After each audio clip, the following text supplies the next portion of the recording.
Electromagnetic induction या EMI, जिसको बोलते हैं हम विद्युत चुंबकीय प्रेरण। ठीक है, ये चैप्टर आपका ऑलमोस्ट ऑलमोस्ट बहुत अच्छा चैप्टर है, फॉर्मूला ओरिएंटेड है। ठीक है, कॉन्सेप्ट तो है ही है।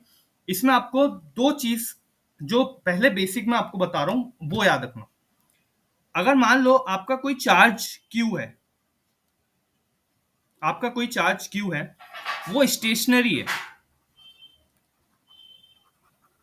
स्टेशनरी है मतलब स्थिर है, चल नहीं रहा है। तो उसके कारण वो जो चार्ज प्लस क्यू मान लेते हैं, वो एक फील्ड जनरेट करता है। ठीक है, एक फील्ड जनरेट करता है, उस फील्ड को हम बोलते हैं इलेक्ट्रिक फील्ड। इलेक्ट्रिक फील्ड या तो विद्युत क्षेत्र। ये आपका कॉन्सेप्ट है, याद रखना। इस चैप्टर का बेसिक इंट्रोडक्शन दे रहा हूं। ये कोई चार्ज है, अगर वो स्टेशनरी है, वो चल नहीं रहा है, मूव नहीं कर रहा है, कोई मोशन शो नहीं कर रहा है या स्थिर है, ठीक है, तो उस केस में वो एक फील्ड जनरेट करता है जिसको हम बोलते हैं इलेक्ट्रिक फील्ड या तो फिर विद्युत क्षेत्र।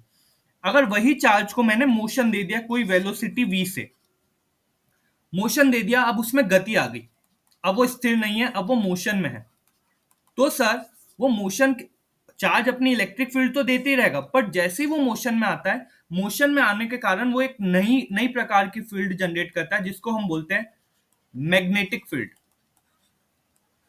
और मैग्नेटिक फील्ड क्यों आ रही है? मोशन के कारण। किसके मोशन के कारण? चार्ज के मोशन के कारण। वो एक नई फील्ड जनरेट करने लगेगा अलोंग विथ इलेक्ट्रिक फील्ड, जिसको मैं बोलूंगा मैग्नेटिक फील्ड। और ये जो मैग्नेटिक फील्ड है, इसको हम बोलते हैं चुंबकीय क्षेत्र। ठीक है, चुंबकीय क्षेत्र। ये इस चैप्टर का बेसिक फाउंडेशन है। आप यहां पर ध्यान से देखो, इस चैप्टर का नाम है इलेक्ट्रोमैग्नेटिक इंडक्शन। इलेक्ट्रो से इलेक्ट्रिक, मैग्नेटो से मैग्नेटिक, और इंडक्शन जो है उसका यूज, दोनों इलेक्ट्रिक का और मैग्नेटिक का यूज का कॉम्बिनेशन। अब सोचो आप खुद ही, अगर सबसे पहले आप ये चैप्टर का पढ़ रहे हो, एक थोड़ा अच्छा पढ़ रहे हो चैप्टर, तो आपको जब वापस आप इलेक्ट्रिक चार्ज पढ़ोगे, करंट इलेक्ट्रिसिटी पढ़ोगे, तो आपको समझने में और ज्यादा आसानी हो जाएगी कि हाँ क्या क्या चीज हो सकती है। बट मैं पूरी कोशिश करूंगा कि आपको एक एक बेसिक कॉन्सेप्ट यहाँ यहीं पे क्लियर कर दूं, ताकि जब हम वो चैप्टर्स पढ़ेंगे तो आपको और ज्यादा अच्छे से समझ में आएगा। पहले हम परिभाषा देखते हैं, क्या होता है सर इलेक्ट्रोमैग्नेटिक इंडक्शन या विद्युत चुंबकीय प्रेरण। Sir, electromagnetic induction is a phenomena of generating electromotive force. ठीक है, ईएमएफ, ईएमएफ को हम वोल्टेज बोलते हैं। ठीक है, फिलहाल में आप एकदम बेसिक लैंग्वेज में समझो, वोल्टेज और करंट। या हम क्या, इलेक्ट्रोमैग्नेटिक इंडक्शन एक फिनोमिना है जिसमें हम करंट या तो फिर वोल्टेज जनरेट कर रहे हैं इन अ क्लोज्ड सर्किट। कौन से सर्किट में? क्लोज्ड सर्किट में। Due to change in magnetic flux. अब यहां पे एक नया टर्म आया आपके लिए, मैग्नेटिक फ्लक्स। हिंदी में देखते हैं। विद्युत चुंबकीय प्रेरण वह प्रक्रिया है जिसमें चुंबकीय फ्लक्स में परिवर्तन के कारण किसी बंद परिपथ, बंद सर्किट में विद्युत वाहक बल, इलेक्ट्रोमोटिव फोर्स या फिर धारा उत्पन्न होती है। क्या हो रहा है सर, इससे हम क्या समझे कि हम सर मैग्नेटिक फील्ड का यूज करके, हम मैग्नेटिक फील्ड का यूज करके ईएमएफ, ईएमएफ मतलब वोल्टेज या फिर करंट या फिर धारा जनरेट करेंगे। ठीक है, तो इस जो फिनोमिना को है वो किस में करेंगे सर? हम वो करेंगे क्लोज्ड सर्किट में। किस में करेंगे? क्लोज्ड सर्किट में या फिर बंद परिपथ, परिपथ में। इसको बोलते हैं हम इलेक्ट्रोमैग्नेटिक इंडक्शन। अब आओ आगे। यहां पर इसको सबसे पहले आपने अगर सुना होगा तो ठीक, अगर नहीं सुना होगा तो सबसे पहले इसका इंट्रोडक्शन कराया था माइकल फेरेडे ने। पर यहाँ पे देखो, ध्यान से लिखा है Henrys and Faraday's experiment on electromagnetic induction. ठीक है, हेनरी और फेराडे के विद्युत चुंबकीय प्रेरण का प्रयोग। ओके सर, क्या करा होगा? Let's see. ठीक है, पहले हम ऑब्जेक्टिव सब पढ़ लेते हैं, फिर एक डायग्राम के थ्रू समझेंगे। ठीक है, to investigate whether changing magnetic field can induce a electric current. क्या सर, हम जो चुंबकीय क्षेत्र है या फिर सर मैग्नेटिक फील्ड है, उसको चेंज करके, उसको परिवर्तित करके क्या हम करंट जनरेट कर सकते हैं या फिर धारा, विद्युत धारा जनरेट कर सकते हैं या फिर नहीं कर सकते हैं?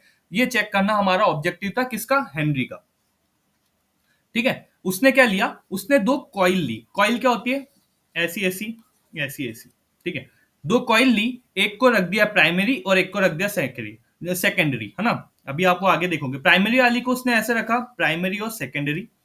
प्राइमरी वाली को उसने स्थिर रखा। स्थिर मतलब उसमें कोई मोशन नहीं है, कोई कुछ नहीं, मोशनलेस है वो। पर जो सेकेंडरी वाली है, उसको उसने स्थिर नहीं रखा, उसको उसने मोशन में रखा, गति में रखा। ठीक है, ये हो गया प्राइमरी और सेकेंडरी। सॉफ्ट आयरन रिंग, और ये किससे बनी है, सॉफ्ट आयरन रिंग। ये जो कॉइल है ये आयरन की बनी है। फिर उसने ये जो एक जो इसको है सेकेंडरी वाली, इसको बैटरी से कनेक्ट कर दिया, और जो स्टेशनरी वाली है उसको गैल्वेनोमीटर से कनेक्ट कर दिया। अब सर गैल्वेनोमीटर क्या होता है, तो गैल्वेनोमीटर ये होता है, ऐसा दिखाता सर्किट में, ऐसे लिखते हैं हम उसको, गैल्वेनोमीटर। गैल्वेनोमीटर, और हिंदी में गैल्वेनोमीटर को गैल्वेनोमीटर ही बोलते हैं। ठीक है, तो ऐसा कुछ नहीं है, कुछ नया होगा। गैल्वेनोमीटर क्या करता है, अगर किसी परिपथ में या किसी सर्किट में थोड़ा सा भी विद्युत धारा का प्रवाह हो रहा है या फिर करंट फ्लो हो रहा है, इलेक्ट्रिक करंट फ्लो हो रहा है, तो वो खट ने ऐसा ऐसा कुछ रहता है, फ्लक्चुएट करता है। फ्लक्चुएट करने से पता लग जाता है कि हाँ, इस परिपथ में या इस सर्किट में कोई करंट फ्लो हो रहा है। दूसरा, एक स्विच रखी। स्विच इसलिए रखी ताकि बंद चालू करके देखे कि क्या मैं मैग्नेटिक फील्ड चेंज करके इलेक्ट्रिक करंट जनरेट कर सकता हूं या फिर नहीं कर सकता हूं। ये है बोला। ठीक है,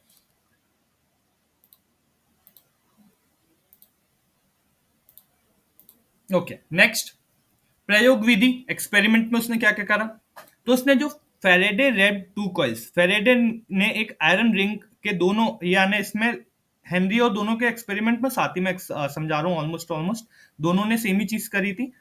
एक ने लॉ दिया था, एक लॉ नहीं दे पाया था, बस इतना ही अंतर है। ठीक है, Faraday red two coils around opposite side of ring. Coil one जो कि बैटरी से कनेक्टेड थी, सॉरी मैंने कुछ उल्टा बोल दिया था क्या, हाँ, याली सेकेंडरी जो है वो मोशनलेस स्थिर है, यहाँ पे बस मैंने इतना चेंज कर दिया। ओके, इसलिए मैं बोल रहा था पहले थ्योरी पढ़ते थे। ठीक है, जो कॉइल वन है वो बैटरी से कनेक्टेड है, और जो कॉइल टू है सेकेंडरी वाली, वो गैल्वेनोमीटर से कनेक्टेड है। जब हम स्विच ऑन और ऑफ कर रहे थे, जब हम स्विच ऑन और ऑफ कर रहे थे, तो वो जो गैल्वेनोमीटर में है कुछ डिफ्लेक्शन दिख रहा था। हिंदी में, फेरेडे ने एक आयरन रिंग के दोनों, हाँ हाँ, अभी देखो ना, अभी जस्ट एक स्लाइड में आपको समझ में आएगा आगे। ठीक है, फेरेडे ने एक आयरन रिंग ली, उसको कुंडली मतलब से गोल गोल लपेट दिया। ठीक है, वह कुंडली प्राथमिक वाली जो है इसको बैटरी से कनेक्ट करा, और जो द्वितीयक है सेकेंडरी, उसको गैल्वेनोमीटर से कनेक्ट करा। जब स्विच को चालू या बंद किया गया, तो गैल्वेनोमीटर में विचलन या फिर डिफ्लेक्शन दिखा, और वो डिफ्लेक्शन बताता है, मैंने अभी आपको बताया, गैल्वेनोमीटर में अगर डिफ्लेक्शन या विचलन आपको दिखता है तो इसका मतलब ये हो रहा है कि वो जो परिपथ है या जो सर्किट है उसमें करंट फ्लो हो रहा है।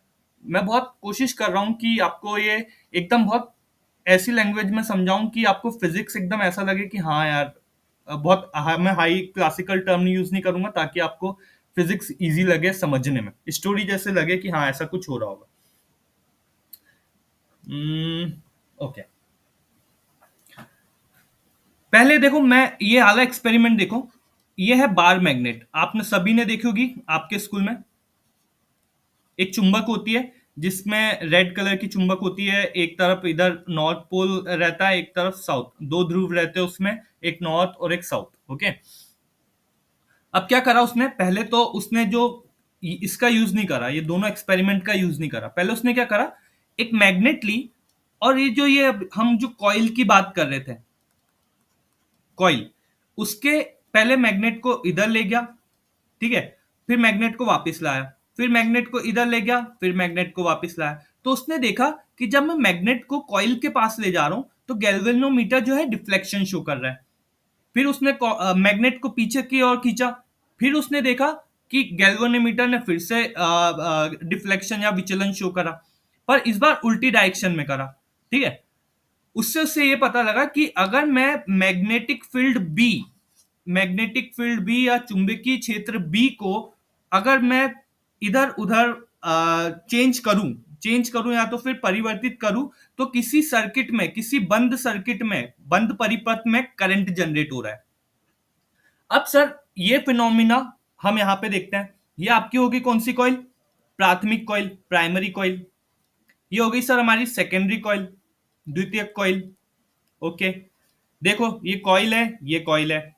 यहाँ पे पूरा सर्किट या परिपथ आप देख रहे होगे पूरा बंद है, बस उसमें गैल्वेनोमीटर लगा है। ओके, यहाँ पे देखो एक बैटरी लगी है, एक स्विच लगी है जिससे हम सर्किट को बंद या चालू कर सकते हैं, ये कॉइल लगी है।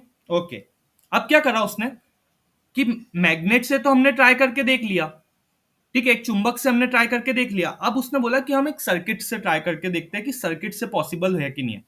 अब कभी भी याद रखना, सर्किट में अगर मैं करंट फ्लो करा रहा हूं तो करंट कब फ्लो होता है? करंट का जो फॉर्मूला आता है I is equal to Q upon T.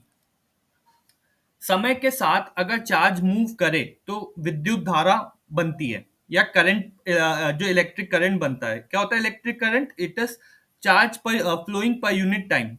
Charge जो हो रहा है, धारा जो हो रही, प्रवाह हो रही कुछ समय में, तो हम उसको करंट बोलते हैं, ठीक है। अब उसने क्या करा, जैसे ही स्विच बंद करी, जैसे ही उसने स्विच ऑन करी, सॉरी ऑन मतलब चालू करी, और इस कॉइल को हिलाने लगा, इधर पास में ले जा रहा है, तो फिर इस कॉइल में होने लगा करंट या धारा जनरेट। और ये जो गैल्वेनोमीटर नीचे दे के रखा है उसने डिफ्लेक्शन शो कर दिया। अभी देखो सीधा था, अब आड़ा हो गया।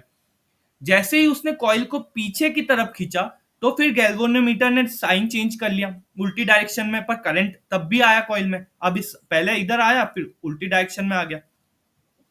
इससे उन्होंने, ये हेनरी और फेराडे ने ये ऑब्जर्वेशन करा कि भाई हाँ, अगर मैं चुंबकीय क्षेत्र को, अगर मैग्नेटिक फील्ड को बदलता हूं तो उसके कारण किसी क्लोज्ड सर्किट में या किसी बंद परिपथ में करंट जनरेट होता है।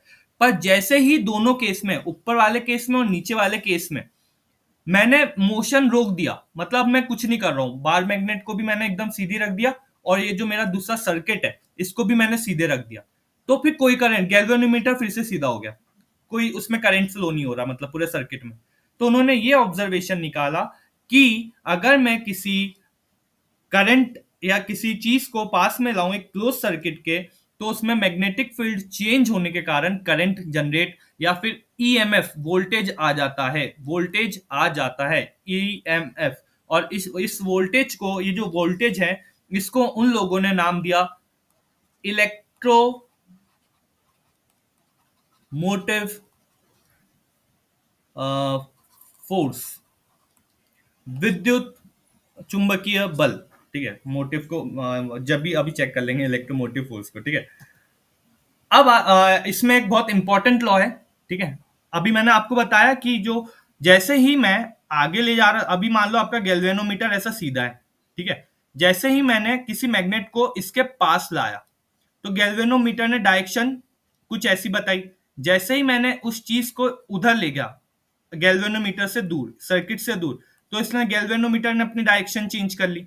तो ये जो डायरेक्शन चेंज हो रहा है, अब वो आप यहां से समझोगे, जो दिया था आपके लेंस के लॉ, लेंस का नियम यूज करके हम डायरेक्शन पता लगाते हैं कि जो ईएमएफ, जो आपका ईएमएफ या वोल्टेज जनरेट हो रहा है, जो आपका करंट जनरेट हो रहा है, कि उसकी डायरेक्शन कैसे होती है, ठीक है। लाइन पढ़ना ध्यान से। The direction of induced EMF is such that it opposes the cause change in flux। Flux मतलब कुछ नहीं, ये जो आपकी मैग्नेटिक फील्ड इधर उधर जा रही है उसको चेंज कर रहे, बस। फ्लक्स बहुत ज्यादा आपको भारी वर्ड बता के रखा है, कुछ नहीं होता, बहुत सारी लाइन को मैं इधर उधर कर रहा हूं, वो फ्लक्स होता है, ठीक है।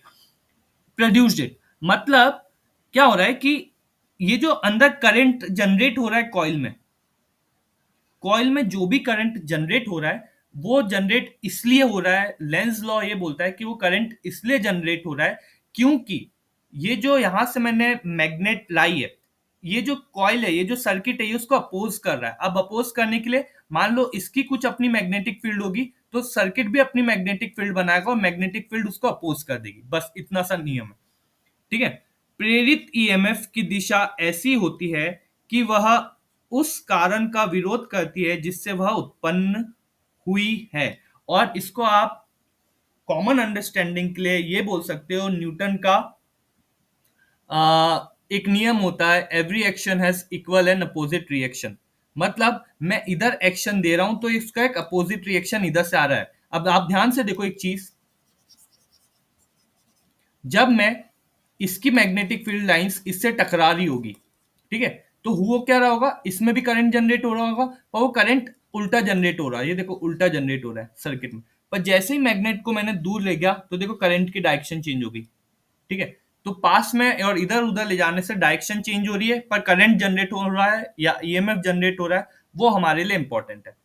एक्सप्लेनेशन, क्या एक्सप्लेनेशन है, अभी हमने एक्सप्लेनेशन देख लिया यहाँ पे, ये आप पढ़ लेना, बस बात वही है, ठीक है। बस हाँ, इसमें एक चीज हो रही है कि मैं अपना मैकेनिकल एनर्जी, हाँ, वोल्टेज वी, वोल्टेज पढ़ा है, हाँ, ईएमएफ मतलब कुछ नहीं, वोल्टेज होता है आपका, ठीक है। यहाँ पे इस वाले चैप्टर में आप ईएमएफ को वोल्टेज बोलोगे, बस इतना ही है ना। और कुछ इतना ज्यादा उसको ऐसा हाइप मत करके रखना कि बहुत बड़ी टर्म है, सर हमें कुछ नहीं है, बहुत, यानी आप वोल्टेज भी बोल दोगे ना तो चलेगा, बस इलेक्ट्रोमैग्नेटिक इंडक्शन वाला जो चैप्टर है, विद्युत चुंबकीय प्रेरण वाला जो चैप्टर है, हम उसको वोल्टेज को यहाँ पे ईएमएफ बोल रहे, और कुछ नहीं बोल रहे, ठीक है। अरे हाँ या नहीं आया पूनम समझ में? ओके, एक बार फिर क्लियर कर देता हूँ ईएमएफ, अगर किसी को समझ में नहीं आया होगा तो। इंग्लिश में हम उसका फुल फॉर्म रखते हैं इलेक्ट्रो मोटिव फोर्स, और हिंदी में हम उसको बोलते हैं विद्युत चालक बल, ठीक है। ये हो गया आपका ईएमएफ, और कुछ नहीं। अब कैसे काम करता है सर, जब मैग्नेट टूवर्ड्स द कॉइल, जब चुंबक कुंडली की ओर बढ़ता है, ठीक है, जब चुंबक कुंडली की ओर बढ़ता है, कुंडली मतलब कॉइल, तो सर वो अब बढ़ रहा है, तो जो कॉइल है उसमें एक ऐसा करंट डेवलप हो रहा है जो कि उसको अपोज कर रहा है। कुंडली में ऐसी धारा उत्पन्न होती है जो चुंबक को दूर धकेलती है। अब दूर धकेलने के लिए, अगर मान लो मैंने चुंबक का नॉर्थ पोल या नॉर्थ ध्रुव किसी कॉइल के पास जनरेट करा है, यानी कॉल है, तो इसमें जो करंट ऐसा जनरेट होगा कि वो चुंबक को दूर भेजने की कोशिश करेगी। अब आपने कभी ना कभी दोनों चुंबक का यूज किया होगा और आपने देखा होगा कि चुंबक अगर नॉर्थ नॉर्थ आ रही है तो वो एक दूसरे को दूर भेजेगी, अगर ना नॉर्थ और साउथ आ रही है तो वो एक दूसरे को पास में खींचेगी। नॉर्थ नॉर्थ है तो दूर, नॉर्थ साउथ है तो पास में खींचेगी, ठीक है। अब जैसे ही मैग्नेट को मैंने कॉइल से दूर ले जाने लगा, जब चुंबक कुंडली से दूर जाती है तो क्या होता है, coil develops current that attracts the magnet. कुंडली एक ऐसी धारा उत्पन्न होती है जो चुंबक को अपनी ओर खींचती है, ठीक है। अब क्या हो गया सर, इससे एक नया कॉन्सेप्ट, हमें की कॉन्सेप्ट जो पता लगा वो ये कॉन्सेप्ट पता लगा। और remember one thing my dear student, आप लोगों को ये मैं कोशिश कर रहा हूँ कि ये चैप्टर आज ही निपटाऊं, उसका लॉजिक बहुत सीधा सिंपल है, ठीक है। मुझे कोई हड़बड़ाहट नहीं है, मैं बहुत आराम से भी कर सकता हूँ और आराम से ही कर रहा हूँ ये चैप्टर को। बट आप एक चीज मेरी याद रखना, ये कुछ ऐसे चैप्टर है, इलेक्ट्रोमैग्नेटिक इंडक्शन या विद्युत चुंबकीय प्रेरण, ऑल्टरनेटिंग करंट जैसे प्रत्यावर्ती धारा, थ्योरी, इसमें थ्योरी प्लस आपके जो फॉर्मूले है वो बहुत बैलेंस्ड है, बहुत बैलेंस्ड है, मतलब अगर आपका इनके क्वेश्चन पे कॉन्फिडेंस बढ़ गया ना, तो फिर वो जो आपका मैग्नेटिक फील्ड और मैटर वाला जो चैप्टर है, और दूसरा आपका करंट इलेक्ट्रिसिटी और इलेक्ट्रोस्टैटिस्टिक्स है, उसमें आपका कॉन्फिडेंस बहुत तगड़े लेवल पे, क्योंकि ये आपका दिमाग खोल देंगे ये चैप्टर्स न्यूमेरिकल के लिए। अब क्या होता है, कंजर्वेशन ऑफ एनर्जी, ऊर्जा का संरक्षण, ठीक है। कंजर्वेशन ऑफ एनर्जी मतलब ऊर्जा का संरक्षण। लेंस लॉ के हिसाब से the induced EMF does not create energy.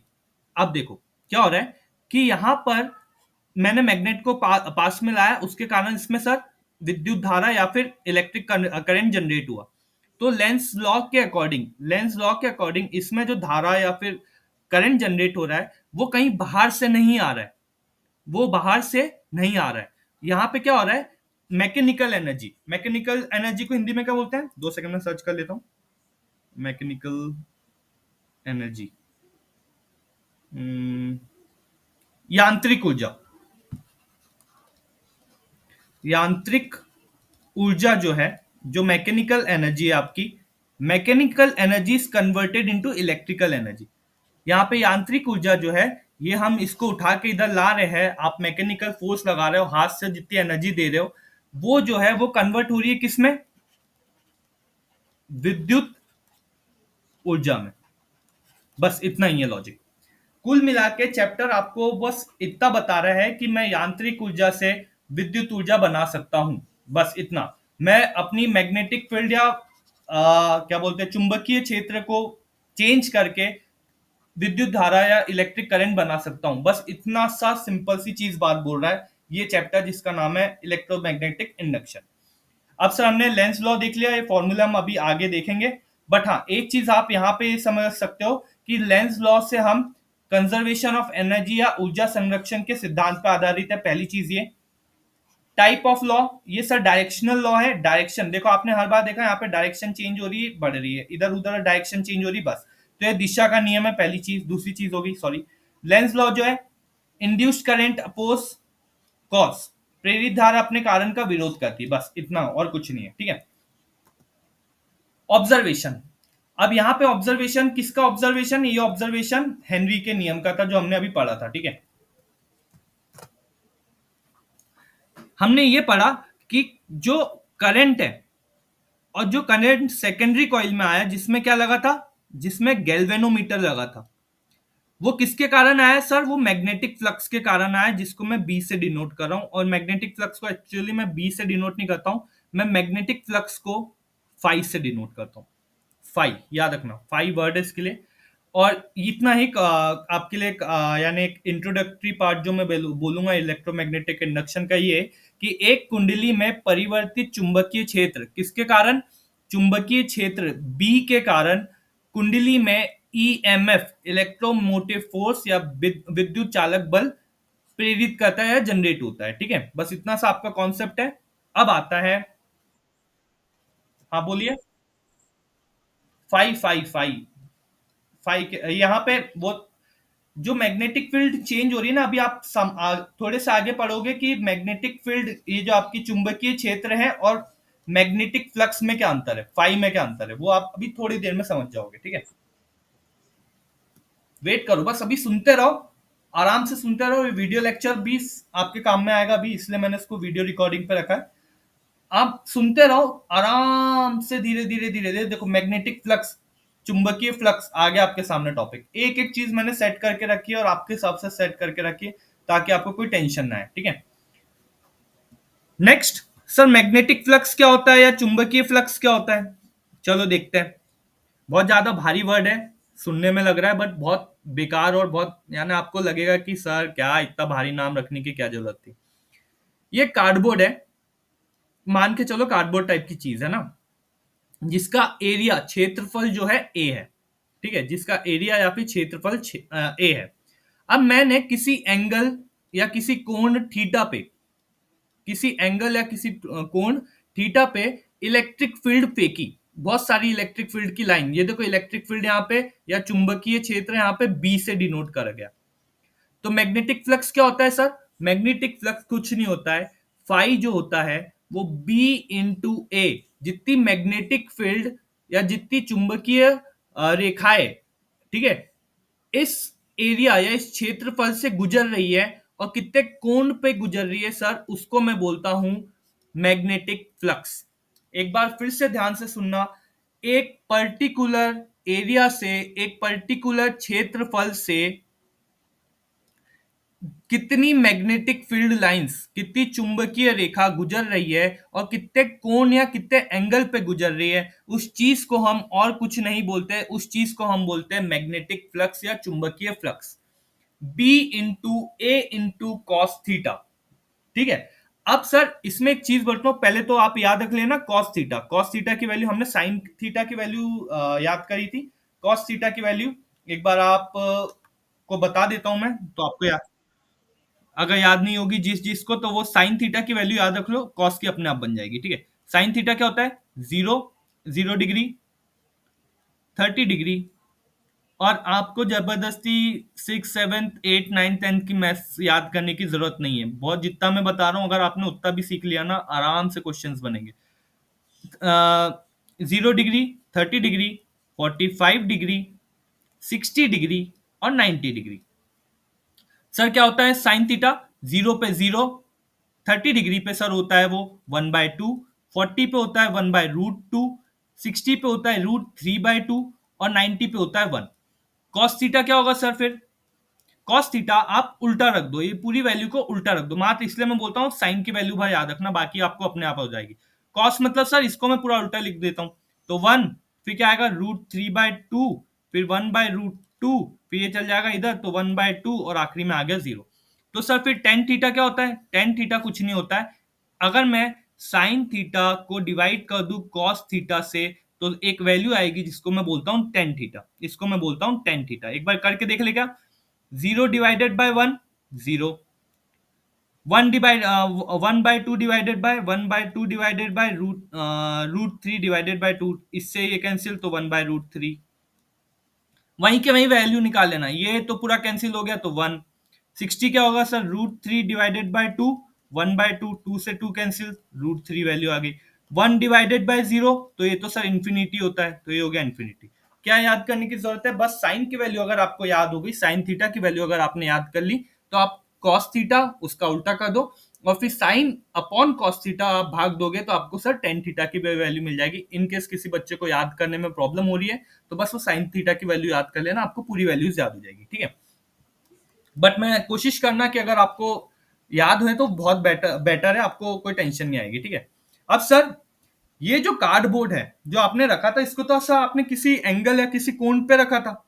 अब सर जो आपने मैग्नेटिक फ्लक्स बी बताया, चुंबकीय फ्लक्स बी बताया, आपने ये बोला कि कितनी मैग्नेटिक चुंबकीय क्षेत्र की जो रेखा है वो कितने एंगल यानी कितने एरिया में, उतने एरिया में कितनी लाइन जा रही है वो, और उनके बीच का कोण थीटा। सर अब मुझे बताना है मैग्नेटिक फ्लक्स सबसे ज्यादा कब होगा? मैग्नेटिक फ्लक्स सबसे ज्यादा कब होगा? सबसे ज्यादा कब होगा? कॉस की हाईएस्ट वैल्यू कितनी है? 1। कब आती है सर वो आती है सर कितने पे? 0 डिग्री पे। हाँ या नहीं बोलो, चेक करो ध्यान से, मैंने कहाँ कर दिया? हाँ हाँ ठीक है। 5x निकालना है मुझे, तो b इंटू ए इंटू कॉस थीटा, मैं रखूंगा इसको 0 डिग्री पे। कितने डिग्री पे? तो b इंटू ए इंटू कॉस 0, कॉस 0 की डिग्री की वैल्यू कितनी होती है सर? 1 होती है। तो b इंटू ए जो है इस समय क्या हो गया? मैक्सिमम हो गया।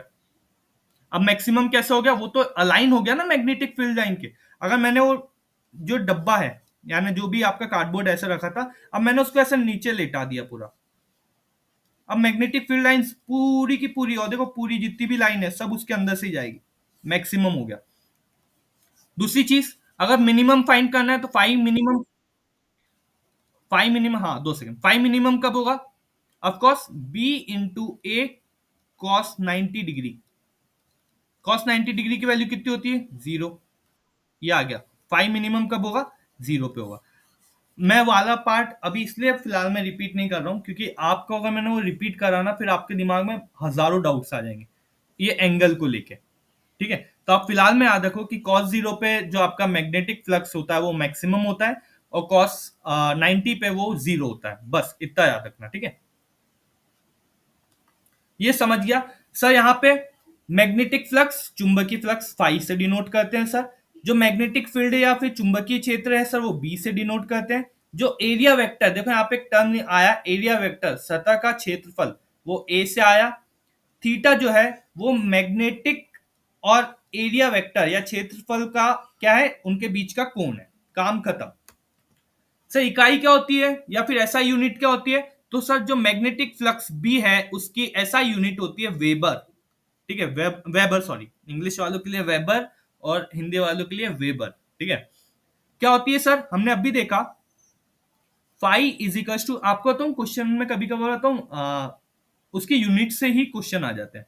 तो सर हमने देखा magnetic field B into A cos theta, sir theta की तो कोई यूनिट नहीं होती तो इसको हटा दो। सर बी की यूनिट तो होती है टेस्ला, जो मैग्नेटिक फील्ड है उसकी यूनिट होती है टेस्ला, याद रखना मैग्नेटिक फील्ड या फिर चुंबकीय क्षेत्र की यूनिट होती है Tesla. Okay sir, area, area sir हम कभी भी मीटर स्क्वायर में नापते हैं तो ये आ गया आपका tesla metre square. Tesla metre square phi होता है और फाई की यूनिट क्या होती है सर? वेबर होती है, या फिर वेबर होती है। काम खत्म, पैसा हजम। Sir, if the magnetic field is perpendicular to the surface, मतलब अगर आपका जो मैग्नेटिक फील्ड है वो ऐसी ऐसी जा रही है और आपका सरफेस एकदम उसके सामने ऐसे खड़ा है, तो उस केस में ये आ गया बी ए, परपेंडिकुलर। परपेंडिकुलर ऐसा थोड़ी नहीं होगा, ये तो पैरेलल हो गया। परपेंडिकुलर ऐसा आड़ा हो जाएगा, नीचे साइड आ जाएगा, उन लोगों के बीच में कोई एंगल ही नहीं रहेगा, ठीक है। इसलिए मैं बोल रहा हूँ अभी फिलहाल में इस चीज में फंसना मत, है ना। ये वाला जो कॉन्सेप्ट है मैं वीडियो के थ्रू ही समझाऊंगा, तो ही आपको समझ में आएगा कि सर फिर उस हिसाब से तो सर अगर मैंने इसको ऐसा रख दिया और इसमें ढेर सारी मैग्नेट, अब तो सर उससे नीचे रखने से ज्यादा मैग्नेटिक फील्ड लाइंस जाएगी इसके थ्रू, नहीं वो थोड़ी अजीब सी चीज है। वही अजीब सी चीज को फिलहाल में आप लोग, क्योंकि मैं ये मान के चल रहा हूँ आप फिजिक्स में एकदम नए हो, तो फिर उस चीज को अभी फिलहाल में मत लाओ, वो वाला इमेजिनेशन मत लाना अभी फिलहाल, रुकना। मैं उसको भी समझाऊंगा, क्लियर करूंगा, बट फिलहाल में वहां पर अपने जो इमोशंस आ रहे हैं उसको कंट्रोल करके रखना। अब सर फेराडे का लॉ आया, हमने सर फेराडे का एक्सपेरिमेंट तो देख लिया, अब फेराडे का नियम देख लेते हैं। फेराडे का नियम बहुत सिंपल है। उसने क्या बोला था कि सर अगर मैं एक कॉइल को किसी बंद परिपथ में या एक कॉइल को किसी क्लोज सर्किट में रखूं और किसी दूसरे कॉइल को मैं एक बैटरी से कनेक्ट कर दूं और फिर इस कॉइल को मैं इधर उधर करने लगूं, तो इसके कारण, इसके मोशन के कारण, इसकी गति के कारण ये जो कॉइल है इसमें सर धारा प्रवाह होने लगेगी या फिर इसमें इलेक्ट्रिक करंट फ्लो होने लगेगा। इलेक्ट्रिक करंट फ्लो होने लगेगा। अब वो सर क्यों हो रहा है? वो इसलिए हो रहा है क्योंकि यहां पर एक चीज चेंज हो रही है या बदल रही है। वो चीज क्या बदल रही है? मैग्नेटिक फील्ड या चुंबकीय क्षेत्र बदल रहा है।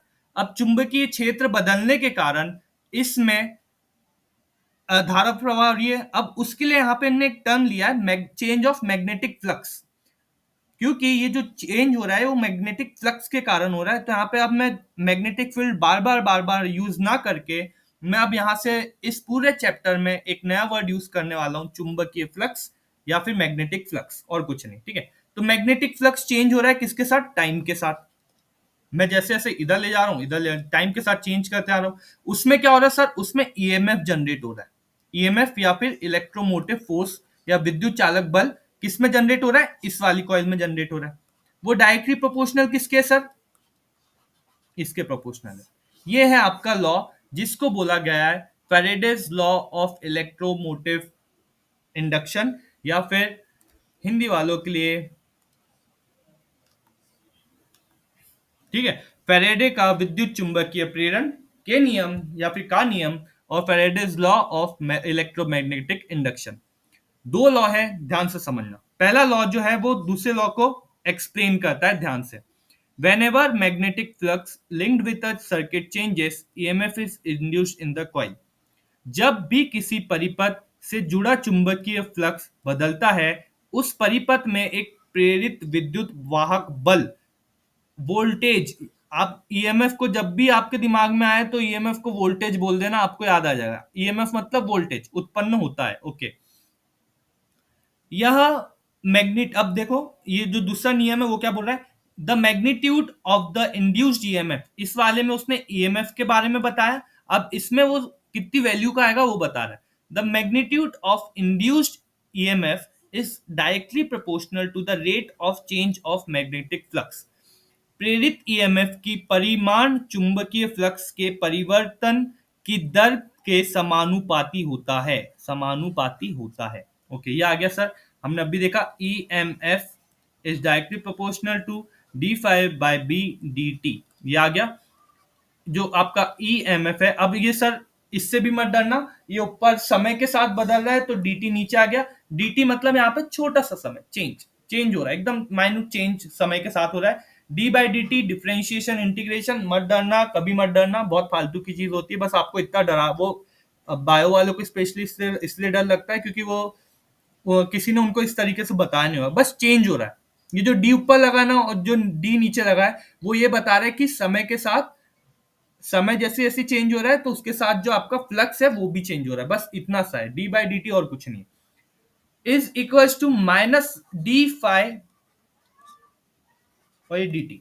अब सर यहाँ पे माइनस साइन क्यों आया? सर माइनस साइन इसलिए आया क्योंकि हमने अब भी देखा था कि जैसे ऐसी मैं चुंबक को पास में ला रहा था तो करंट अपनी डायरेक्शन ऐसी कर रहा था कि वो उस चुंबक को रिपेल कर रहा है, मतलब अपोज कर रहा है कि भाई तू मेरे पास मत आ। और जैसे जैसे दूर जा रहा था तो वो बोल रहा था कि नहीं अब तू मेरे पास आ। तो ये नेगेटिव, नेगेटिव साइन मतलब उल्टा सोच रहा है, ये पास में आ रहा है तो ये दूर भेज रहा है, और ये दूर जा रहा है तो ये पास में आ रहा है, मतलब उल्टा चल रहा है, तो यहाँ पे नेगेटिव साइन उसके कारण आया और कुछ नहीं। ऋण चिन्ह लेंस के नियम के कारण है, लेंस के नियम के कारण ऋण चिन्ह है। ओके, फाइव बी आपका हो गया मैग्नेटिक फ्लक्स, बी ए कॉस थीटा, ये देखो यहाँ पे जो फाइव लिखा है बी ए कॉस थीटा हो गया। मैग्नेटिक फील्ड बी हो गई यहाँ पे, और ए हो गया आपका एरिया, और थीटा हो गया एंगल बिटवीन, या फिर मैग्नेटिक फील्ड या फिर चुंबकीय क्षेत्र और जो आपका क्षेत्रफल के बीच का जो कोण है उसको हमने बोल दिया थीटा। फिर यहां पर सर अगेन एक नई चीज आई जिसको बोला सर मोशनल इलेक्ट्रोमोटिव फोर्स। क्या नाम है आया? Motional electromotive force. अब सर ये, चलो सर वहां तक तो ठीक था सर, आपने बोला था कि थ्योरी भी बराबर होगी, फॉर्मूले भी बराबर होंगे, ऑफ कोर्स। अगर आपको बस इतना समझ में आ गया होगा ना कि मैं मात्र सर मैग्नेटिक फील्ड चेंज करके ईएमएफ जनरेट कर रहा हूं, या फिर वोल्टेज जनरेट कर रहा हूं, या फिर करंट जनरेट कर रहा हूं। ईएमएफ मतलब वोल्टेज, करंट मतलब धारा, विद्युत धारा, किसके कारण? चुंबकीय क्षेत्र को बदलने के कारण। तो आपका ये चैप्टर हो गया कंप्लीट। मैं तो बस इतना ही बोलूंगा, अगर आप इतना भी समझ गए होगे ना कि इतना सा हो रहा है कुछ, आपका चैप्टर कंप्लीट। इसके आगे मैं बता रहा हूँ, आप थोड़ा सा भी पढ़ लोगे ना तो आपके चैप्टर के हर एक क्वेश्चन बहुत आराम से बनेगा, बहुत तगड़े तरीके से बनेगा। ठीक है, फॉर्मूला तक याद करने की जरूरत नहीं पड़ेगी, ये भी गारंटी दे रहा हूं मैं। क्या होता है sir motional electromotive force? Motional EMF क्या होता है? सर कुछ नहीं है, बहुत भारी नाम दे के रखा है, बस यही है। ठीक है, यहाँ पे ऊपर से यहाँ पे मैंने मोटशनल लिख दिया है, मोशनल को। ठीक है, motional EMF is the electromotive force induced across a conductor when it moves through a magnetic field। क्या होता है सर? जब कोई चालक चुंबकीय क्षेत्र में गति करता है, चालक मतलब कंडक्टर, हाँ या नहीं, जिससे विद्युत प्रवाह हो सकती है, जिससे इलेक्ट्रिक करंट फ्लो हो सकता है, वो जब कहाँ कर रहा है सर? वो मोशन कर रहा है, कहाँ कर रहा है? कोई मैग्नेटिक फील्ड वाले इलाके में।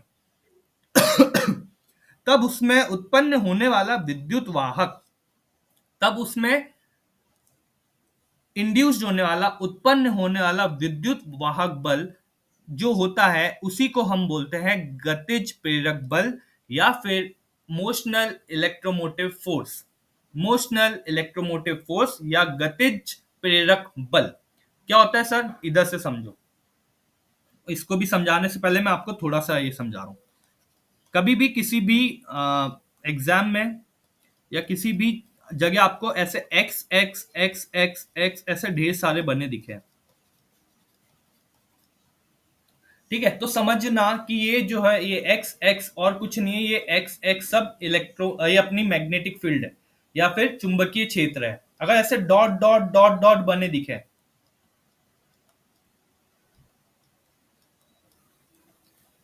ये भी कुछ नहीं सर, ये भी मैग्नेटिक फील्ड है। अब सर एक्स और डॉट में अंतर क्या है? इसमें मैग्नेटिक फील्ड अंदर जा रही है और इसमें मैग्नेटिक फील्ड बाहर आ रही है। आप एक, आपके सामने अगर कोई कागज वगैरह होगा तो कागज को उठाओ, उस पे एक्स बना दो, तो नीचे का साइड जो मैग्नेटिक फील्ड जा रही है वो एक्स है, और ऊपर की तरफ जो मैग्नेटिक फील्ड आ रही है वो ये डॉट है, और कुछ नहीं है। ये पहली चीज हो गई। दूसरी चीज, मान लो ये कोई सर्किट है जिसमें कॉइल है और गैल्वेनोमीटर है। ठीक है, अभी ये देखो इस केस में ये जो है कोई मैग्नेटिक फील्ड का चुंबकीय क्षेत्र में नहीं है, तो सर क्या इसमें इलेक्ट्रिक करंट या फिर धारा जनरेट होगी क्या? सर नहीं होगी, सीधा आंसर है मेरा, नहीं होगी। बट जैसे ही अब मैंने क्या करा, इस सर्किट को ले जाने लगा मैं किधर साइड, इस जो परिपथ है इसको मैं ले जाने लगा इधर साइड, धीरे धीरे मैग्नेटिक फील्ड के पास लाने लगा। अब क्या होगा, इस सर्किट में करंट जनरेट होने लगेगा कि अरे रे रे रे रे, अपना करंट जनरेट के लिए मैग्नेटिक फील्ड चेंज होना जरूरी है। हाँ सर, मैग्नेटिक फील्ड चेंज होनी लगी, और जैसे ही वो इस सर्किट के तरफ आने लगेगा उसमें मैग्नेटिक करंट जनरेट होगा, और ये जो मोशन के कारण मैग्नेटिक फील्ड जनरेट हो रहा है इसको बोलते हैं मोशनल ईएमएफ, मोशनल इलेक्ट्रोमोटिक फोर्स, या फिर गतिज विद्युत चालक बल। ठीक है, ये है इसका फॉर्मूला। अब सर हम क्या फॉर्मूला याद करना पड़ेगा क्या? आपकी इच्छा, अगर आपको करना है तो करो, और आपको नहीं करना है तो मैं आपको बस एक सिंपल सा डेरिवेशन बता देता हूं, उसके बेसिस पे आपका आंसर आ जाएगा। एक सिंपल सा डेरिवेशन, बट मैं से फिर ये मत पूछना सर साइन थीटा कैसे आया, वो साइन थीटा भी वैसे मैं बता दूंगा, पर मैं अभी फिलहाल में आप इस पे ध्यान दो कि कैसे आ रहा है। ठीक है, पर अभी फिलहाल में आप, मैं तो चलो कर बता ही देता हूँ, कोई उसमें इश्यू नहीं। ठीक है सर, हमने फेरेडे के नियम से ये सीखा, d phi by d T.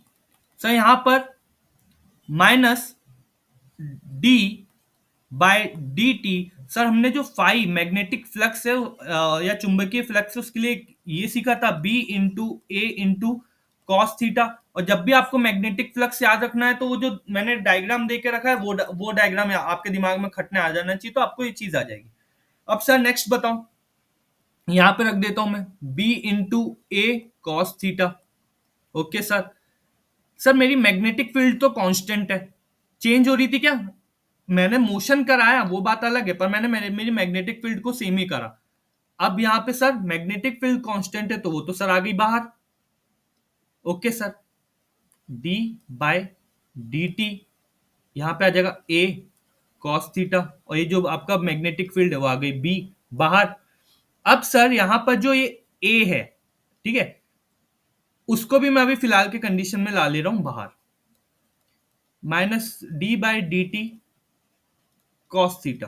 ठीक है, अब ये जो कॉस थीटा है ना ये कन्वर्ट हो जाता है, इसका जब डिफरेंशिएशन होता है ना, सॉरी यार, इसका जो डिफरेंशिएशन होता है सर वो होता है माइनस साइन थीटा। ठीक है, ये आ गया आपका पहला पहला लॉजिक, आपका ये आया कि माइनस साइन थीटा कहां से आया।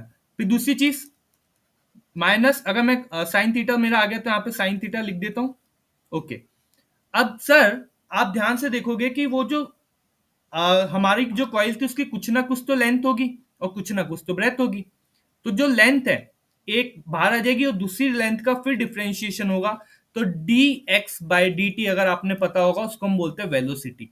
ये हो गया v, तो आ गया sir b l v sine theta. अब सर इतना डेरिवेशन हम याद करेंगे क्या?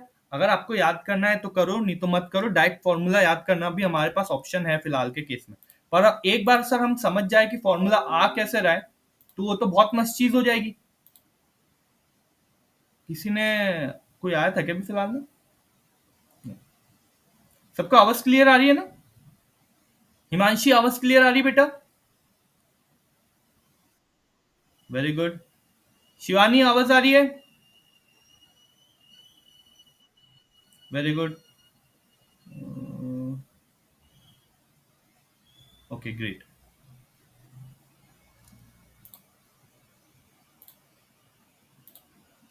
ओके सर, तो हम क्या करते हैं, हम बस एक सिंपल सा ईएमएफ का या जो ई का फॉर्मूला है हम याद रख लेते हैं, वो होता है B into l into v into sine theta. अब सर इसको याद करने का तरीका बहुत सिंपल है।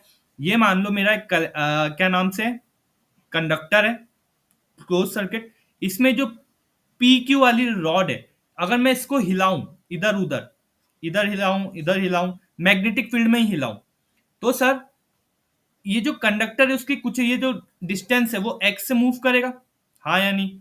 एक्स से मूव कर रहा हूं मैं टाइम के साथ, तो सर मेरी वेलोसिटी आ गई। मूव करने से मतलब वेलोसिटी हो गई, इसकी कुछ लेंथ होगी, मैंने वेलोसिटी और लेंथ को मल्टीप्लाई कर दिया, किस में कर रहा हूं मैं सर? मैग्नेटिक फील्ड में कर रहा हूं, इनटू सर साइन थीटा। बस हो गया फॉर्मूला यार। तो ईएमएफ इजिकल्स टू, अगर मोशनल आपको ईएमएफ पूछे या गतिज ईएमएफ पूछे, तो b into l into v into sine theta, बस और कुछ नहीं होता, ठीक है। पर यहाँ पे एक नया, फिर से आपने कुछ नया फॉर्मूला डाल के रखा है, वो क्या है सर? ये है लॉरेंट्ज फोर्स। और लॉरेंस फोर्स जो है ना, अभी फिलहाल की कंडीशन में यहाँ मैंने डाल के तो रखा है, बट ये काम में अभी नहीं आएगी। ये अभी इसलिए काम में नहीं आएगी, बस ये इसलिए यहाँ पे दे के रखिए क्योंकि इसमें लॉरेंस फोर्स का फॉर्मूला यूज हो रहा है, और वो कैसे यूज हो रहा है अभी फिलहाल में आपके काम का नहीं है, ठीक है। ये आप जब पूरा मैग्नेटिज्म पढ़ोगे तो आपको लॉरेंस फोर्स का मैं, और ये सेम स्लाइड मैं वहां पे भी पेस्ट करूंगा ताकि आपको समझ में आ जाएगा उस समय कि ये मैंने यहाँ पे फॉर्मूला क्यों डाला था, ठीक है। अब सर क्या होता है?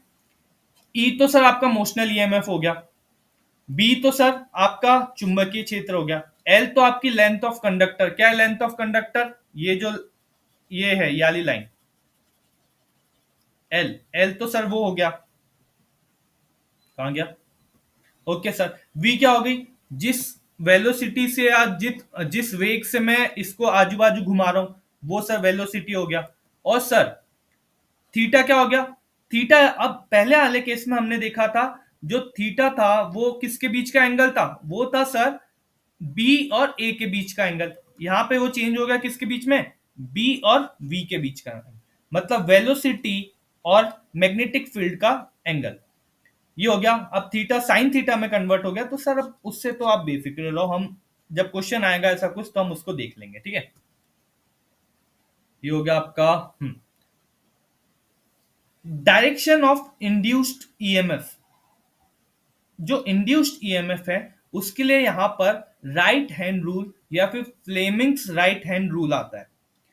Okay sir. क्या होता है सर? जहां पर जो मेरा अंगूठा है, राइट हैंड मतलब सब अपना अंगूठा देख लेना एक बार, मैं आपको बता रहा हूं कैसे करना है, एक बार चेक करवा के बता देता हूं ताकि आपको करंट की डायरेक्शन पता लग जाए, ठीक है।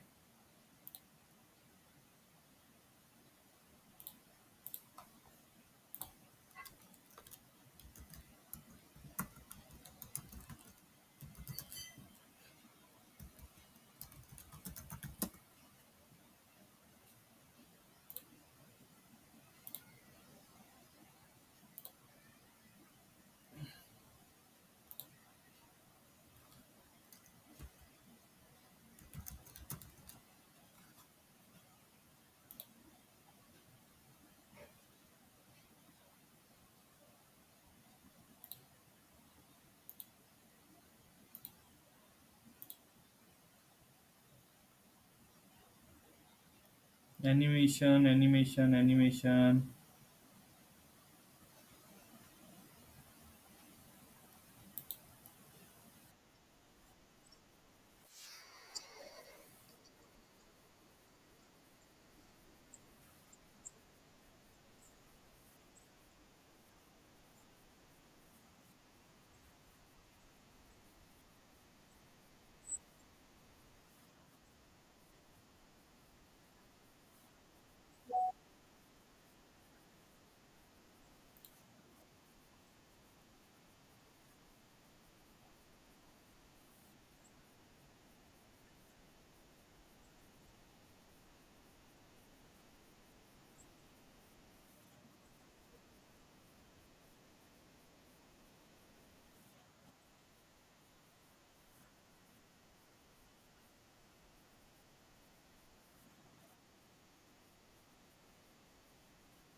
क्यों आशु, आवाज आई थी?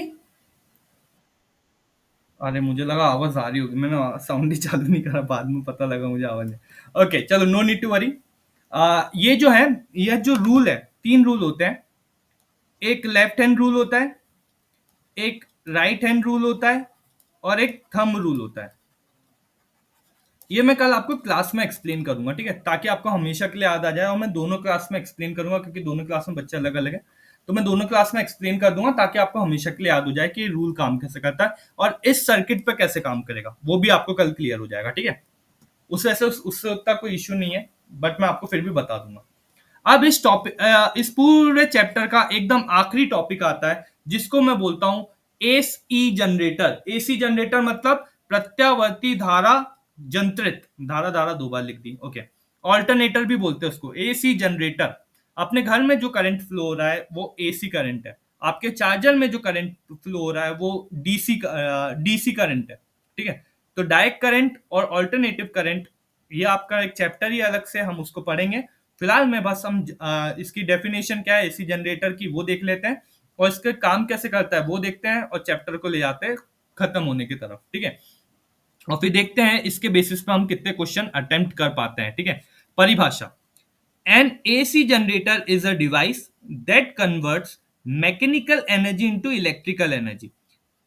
एसी जनरेटर एक ऐसा यंत्र है जो यांत्रिक ऊर्जा को विद्युत ऊर्जा में क्या करता है, परिवर्तित कर देता है, okay, in the form of alternating current. किस फॉर्म में? प्रत्यावर्ती धारा के रूप में। किसके रूप में? प्रत्यावर्तित धारा के रूप में। दूसरी चीज, यहाँ वैकल्पिक लिखा है, वैकल्पिक धारा नहीं होगी, प्रत्यावर्ती धारा होगी। प्रत्यावर्ती धारा में कन्वर्ट करता है, ठीक है, प्रत्यावर्ती धारा में कन्वर्ट करता है। यह विद्युत चुंबकीय प्रेरण के सिद्धांत पे काम करता है। कौन से इस पे काम करता है? Electromagnetic induction. तो आपके लिए डायरेक्ट पीएनएसटी का क्वेश्चन ये बन जाता है कि एसी जनरेटर जो है, एसी जनरेटर जो है वो किस, कौन से प्रिंसिपल पे या कौन से सिद्धांत पे काम करता है। तो आपका डायरेक्ट आंसर आना चाहिए ईएमआई, इलेक्ट्रोमैग्नेटिक इंडक्शन, या फिर विद्युत प्रेरण, विद्युत चुंबकीय प्रेरण पे काम करता है। सर कैसे काम करता है?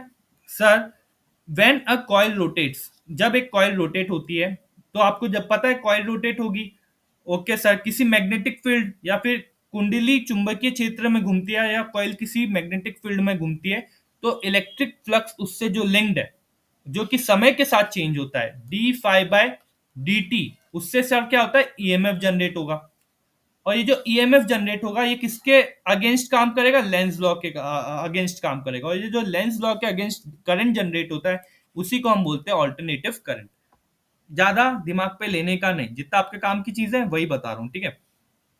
आप ये चीज कैसे बनता है वो मैकेनिज्म, जनरली आपके एग्जाम में मैकेनिज्म आता नहीं है, फिर भी मैंने आपके इसमें डाल के रखा है नोट्स में, ताकि आप एक बार पढ़ के ये जो डायग्राम है आपके एनसीईआरटी में देके रखा है उससे लिंक कर लोगे।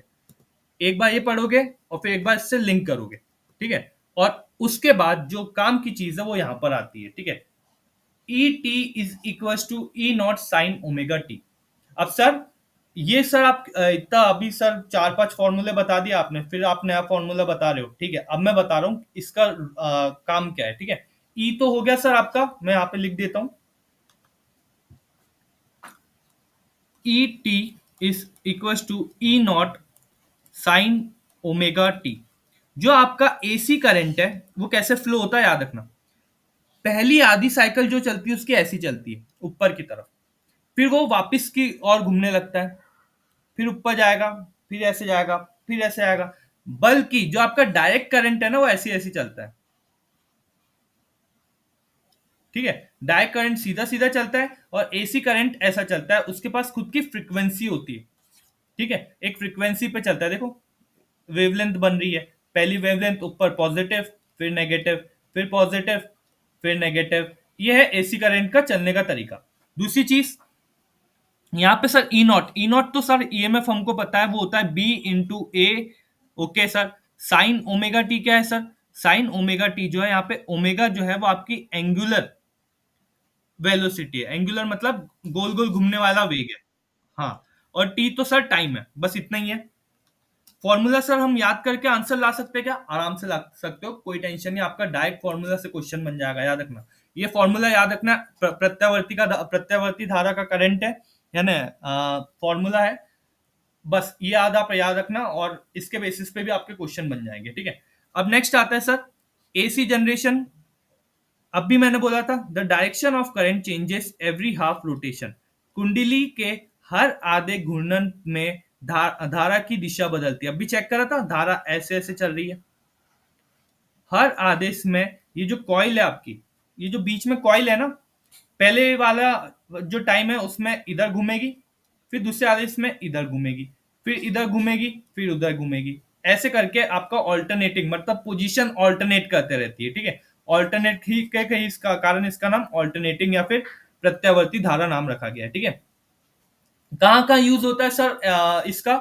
तो सर इलेक्ट्रिसिटी जनरेशन में, पावर प्लांट में, विद्युत उत्पादन संयंत्रों में, विंड टरबाइन में, पावर टरबाइन में, हाइड्रो इलेक्ट्रिक जनरेटर में या जल विद्युत जंत्रित में, और वाहनों में सर ये हो गया आपका काम खत्म। यहां पर होता है आपका फाइनली ये चैप्टर पूरा पूरा खत्म। पॉज करते हैं, लेट्स वेट।